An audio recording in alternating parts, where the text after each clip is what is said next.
then you can get a case where the current status lasts a very long time in the sense that deficits keeping running. Every once in a while, they're monetized to a significant degree, and inflation is, largely offset by the gains in productivity.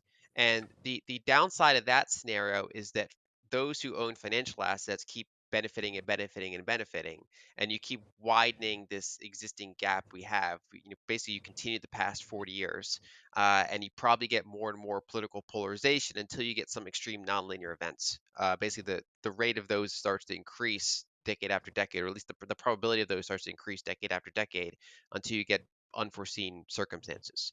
That's kind of one scenario. The other scenario is that if you do run into more acute energy shortages, we don't do sufficient energy capex, and say, for example, we have a major multi-year sustained bull market in energy prices, or AI does not live up to the productivity gains that the bulls expect, for example, and doesn't offset some of the inflation enough, then you can get more acute issues where you get things like yield curve control.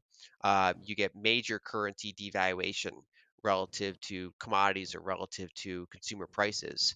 And you basically get a restructuring of the debt. I mean, there's two major ways to default on debt. One is you can default on it just outright, and the other one is you basically print the difference where you technically give all the units back, but all those units buy a lot less than they could before.